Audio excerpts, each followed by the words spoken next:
আপনাদেরকে ধন্যবাদ। আর যারা অনেক ধৈর্য ধরে অনেকক্ষণ ধরে আমার সামনে পিছনে যারাই বসে আছেন আমার কিছু কথা শোনার জন্য আমি আসলে আপনাদের প্রতি কৃতজ্ঞ। এই সমাবেশটা দেখে মনে হচ্ছে যে নির্বাচনের প্রচার প্রচারণা কিভাবে যে আমরা করছি বা আমাদের নেতাকর্মীরা কিভাবে যে করছে বা সাধারণ জনগণ কিভাবে নিচ্ছে এটার একটা বহিঃপ্রকাশ আজকে দেখে গেলাম। ধন্যবাদ আপনাদের সবাইকে। যারা এতক্ষণ ধরে ধৈর্য ধরে বিভিন্ন নেতাকর্মীদের কথা শুনছিলেন তার মানে আমি বিশ্বাস করি যে আপনারা 12 তারিখে ঠিক একইভাবে ধৈর্য ধরে ভোট সেন্টারের লাইনে দাঁড়িয়ে ভোট দিবেন ধানের শীষে।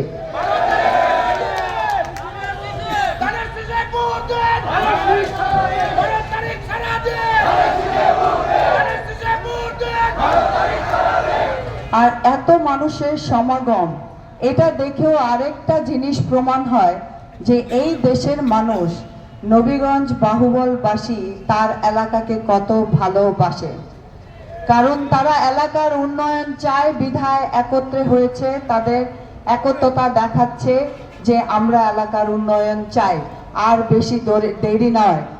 তো আপনাদের সাহায্য সহযোগিতা চাওয়ার জন্যই এই অ্যারেঞ্জমেন্ট। আমরা আমাদের প্রতিটা নেতাকর্মী বলে গেছেন যে আমাদের লক্ষ্য কি, নির্বাচনের পরে আমরা কে কি করতে চাই আর কার কি চাওয়া আছে। তো একজন ভাই বলছিলেন যে আমরা মনে হয় বেশি কিছু চেয়ে ফেলছি। তো যে মানুষের কাছে আপনারা বেশি কিছু চাচ্ছেন তার মানে আসলেই আপনারা মনে করেন সেই ব্যক্তিটি এই কাজগুলো করতে পারবে, এই কারণেই আপনারা চাচ্ছেন, তাই নাকি? আর ইনশাআল্লাহ উনি পারবেন।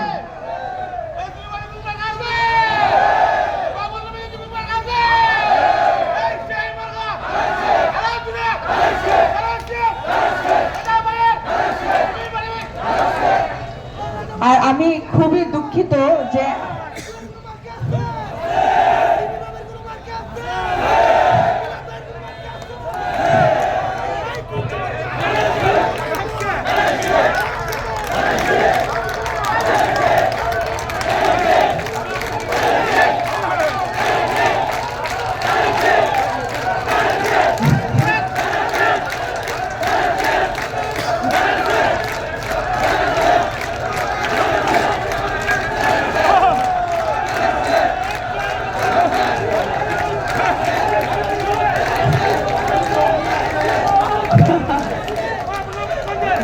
ধন্যবাদ।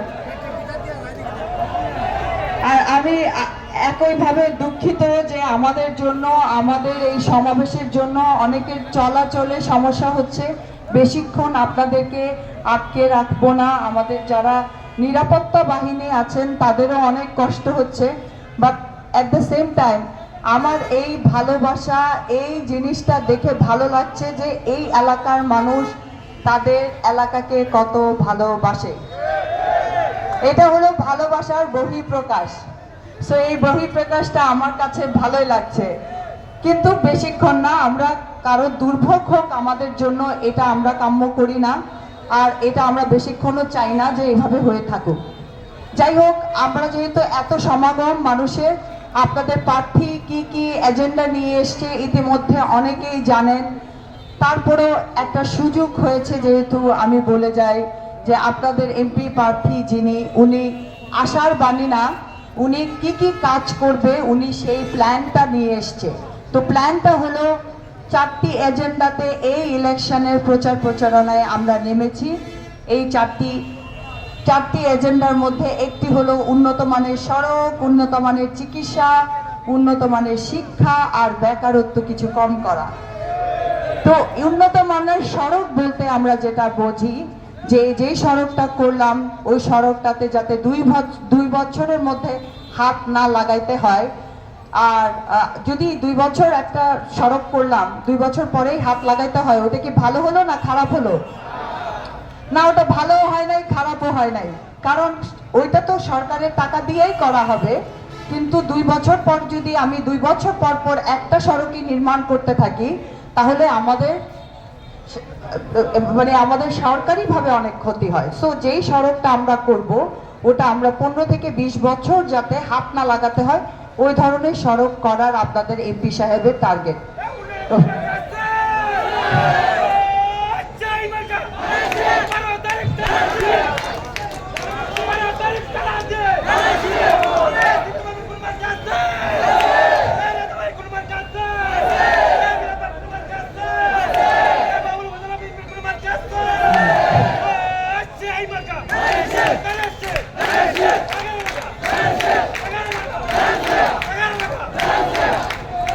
ধন্যবাদ। আর উন্নত মানের স্বাস্থ্য নবীগঞ্জ বাহুবলে যেটা আমরা চিন্তা করে রেখেছি, যে স্বাস্থ্য কেন্দ্রটা হলে আপনাদেরকে সদরে যেতে হবে না, ঢাকায় একটু কম যেতে হবে, ওই ধরনের স্বাস্থ্য কেন্দ্র আপনাদের এমপি সাহেব চিন্তা করে রেখেছেন। ওটাতে আমাদের একটা পার্সোনালও ইন্টারেস্ট আছে, আমি সবসময় বলেছি। আর উন্নত মানের শিক্ষা বলতে আমরা যেটা বুঝাই সেটা হলো গভর্নমেন্ট স্কুল প্লাস বেসরকারি স্কুলের মধ্যে যাতে বৈষম্যতাটা একটু কম থাকে, তফাৎ খুব কম থাকে। ওটা নিয়ে আমাদের যে সরকার প্রধান তারেক রহমানেরও উনিও সেম চিন্তা করেন।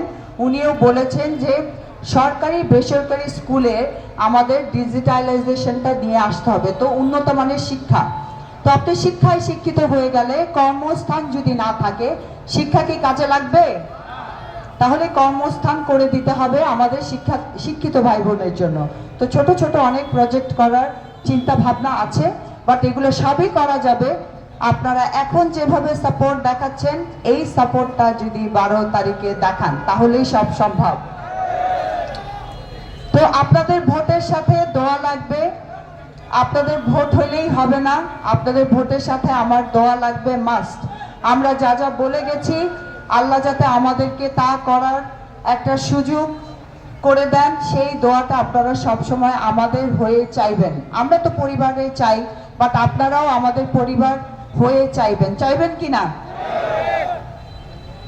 তো আরেকটা কথা বলে যাই, দল মত ধর্ম যার যার, রেজা আমরার। আমাদের ছেলে হলো রেজা কিবরিয়া, আমাদের ছেলেকে আমরা কেমনে পাশ করাবো? ঘরের ছেলে ঘরে ফেরত আসছে ঘরের উন্নয়নের জন্য। ঘরকে কিভাবে সুন্দর করা যায় ঘরের মানুষ ওটা ডিসিশন দিবে 12 তারিখে। নিজের ছেলেকে জয়যুক্ত করতেই হবে দেশের উন্নয়নের জন্য, বুঝা গেছে? তো আমার মা চাচি যারা আছে, বোনরা আছে, তারা কিন্তু আপনাদের থেকে 10,000 বেশি। তো 10,000 বেশি ভোটার, মহিলা ভোটার। তো আপনারা তাদেরকে সহযোগিতা করবেন ভোট কেন্দ্রে যাওয়ার জন্য। ধানের শীষে রেজা কিবরিয়াকে ধানের শীষে ভোট দিয়ে জয়যুক্ত করতে হবে। এটা আপনাদের দায়িত্ব, পরিবার হিসাবে দায়িত্ব, এলাকাবাসী হিসাবে দায়িত্ব, দেশের মানুষ হিসাবে দায়িত্ব। আপনি দেশকে ভালোবাসেন যদি, আপনি উনাকে ভোটে জয়যুক্ত করতে হবে। আর আরেকটা অনুরোধ করি আপনাদেরকে, যেই অনুরোধটা হলো দেশের উন্নয়ন অনেক বছর হয় নাই, আর কত বছর আমরা এই অবস্থায় থাকবো? আপনারাই এইটা বলেন, আর কত বছর থাকতে চান? আমরা এই ধরনের দেশ কি চাই? আমরা এই ধরনের দেশ চাই না। আমরা চাই এলাকায় যাতে উন্নয়নের জোয়ার ভাসে, আর সেটা ভাসবে আপনাদের ছেলে রেজা কিবরিয়ার দ্বারায়। তো তাকে ভোট দিতে হবে, তাকে জয়যুক্ত করতে হবে। আপনার ছেলে যদি জয়ের মালা পরে, এটা হবে আপনাদের জয়ের মালা। আমি যদি জয়ী হই, আমরা যদি জয়ী হই, এটা হবে আমাদের জয়। আমাদের জয় আনতে হলে আমাদের সবাইকে ঐক্যবদ্ধভাবে, যেভাবে আমরা এখন আছি এইভাবেই আমাদেরকে 12 তারিখে ঐক্যবদ্ধতা দেখাইতে হবে। তো আপনাদের দোয়া চাচ্ছি, আবারও বলছি, আপনাদের দোয়া ছাড়া আমাদের সামনের দিকে এগিয়ে যাওয়া সম্ভব না। আমি দোয়ায় বিশ্বাসী, আপনারা দোয়া করবেন, আশীর্বাদ রাখবেন আমাদের জন্য।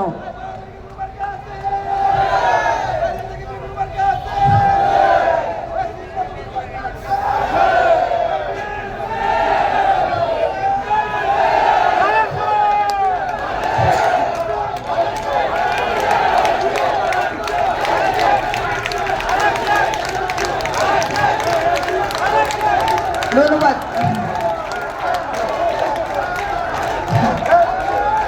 ধন্যবাদ সবাইকে।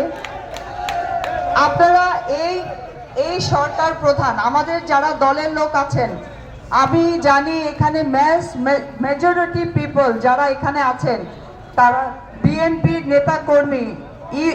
নেতাকর্মী ছাড়াও বিএনপিকে যারা ভালোবাসেন, যারা জিয়াউর রহমানকে ভালোবাসেন, যারা বেগম জিয়াকে ভালোবাসেন, যারা তারেক রহমানকে অনেক ভালোবাসেন, অনেক সম্মান করেন, তাদের পছন্দের প্রার্থী হইল রেজা কিবরিয়া। তাকে আপনাকে সম্মান দেখাইতে হবে, ভালোবাসতেই হবে। কেন ভালোবাসতে হবে? কারণ আপনি দলকে ভালোবাসলে আপনার দলের সিদ্ধান্তকে ভালোবাসতে হবে। আর দলের সিদ্ধান্তটা কি সেটা আপনারা সবাই জানেন। তো 12 তারিখ সারাদিন ধানের শীষে ভোট দিন। ধন্যবাদ আপনাদের সবাইকে। বন্ধুগণ, দীর্ঘ সময় আপনারা আমাদের নেতার